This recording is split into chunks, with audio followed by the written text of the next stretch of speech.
Beautiful world. This is Tina from TinaHills.com, and I am speaking about the placement of Mercury in your natal chart. Okay, and if you have your natal Mercury in Cancer, then this is your video.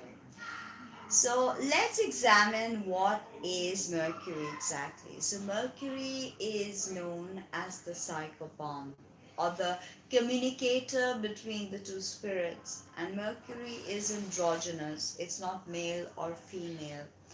And it's probably one of the most important planets to look at when we study our natal chart because it is how we communicate, how we express, okay? And the communication is really a huge part of connection. So essentially, this leads us to how we connect with other people, okay? Because the way we speak, the way we express, that's how we get our point across and we connect with different people. So that is Mercury. Now Cancer. Cancer is the fourth sign of the zodiac, and it is the sign of the mother. It's a sign of feminine wisdom, intuitiveness, empathy, feelings.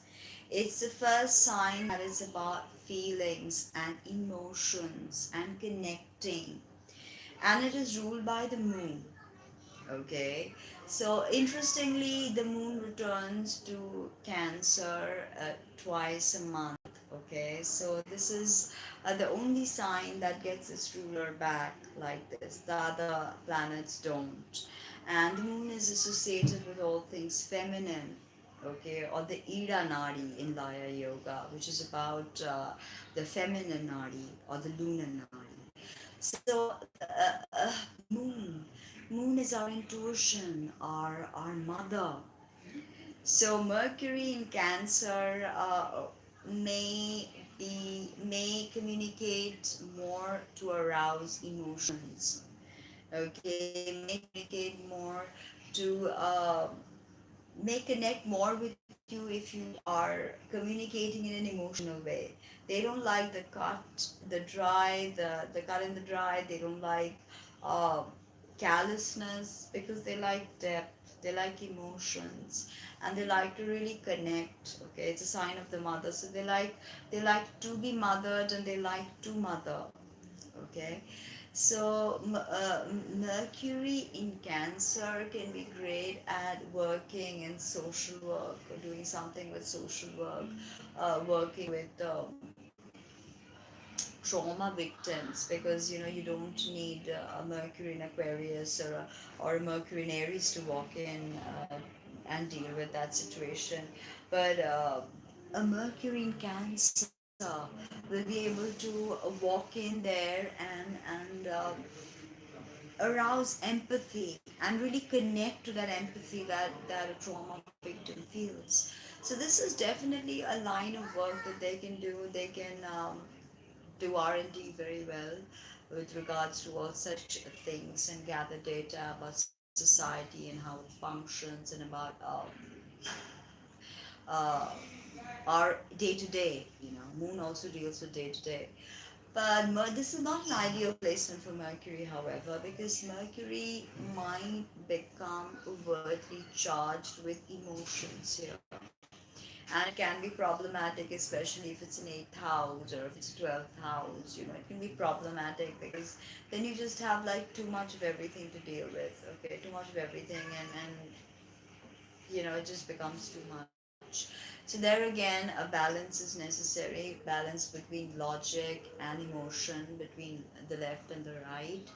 Although such binaries truly don't exist, and we experience different things at different times, and our brain is changing with every experience, and our ideology is changing. Even if we don't understand it, life is about change, and Mercury in Cancer can be mm, not so into change, although Cancer is a cardinal sign of shift and flux, like Libra, like Capricorn, like Aries. But it's feminine, so it deals with the feminine womb, the breasts, the stomach. Cancer rules the breast and the stomach. So Mercury in Cancer can of course be a good food critic, because they understand what the stomach wants. A way to a man's heart is the stomach. Could be a Mercury in Cancer person with, of course, Moon in Taurus and some other situations that we have to discuss. But you get the point. So this is about connection. Mercury in Cancer wants to connect. Doesn't want to just have like dry, cold, huge groups. They don't like huge groups. They don't like communicating it with huge groups. They like small intimate gatherings. So if your kid's a Mercury in Cancer, you've got to be careful when he's out, she's out with huge groups, because they may be quite guarded. They can be bossy. Mercury in Cancer can be bossy, or can be overbearing, and can be resentful if they're uh, if the way they are dealing with a particular thing is not appreciated, if their actions are not appreciated, I guess is what I was looking for.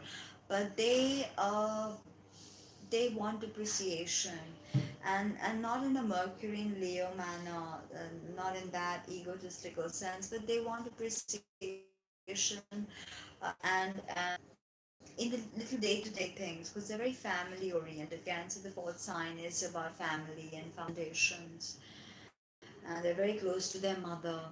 Oftentimes Mercury and the moon in Cancer, if you have a conjunction, you can be very close to your mother, and you may be able to communicate with her pretty nicely.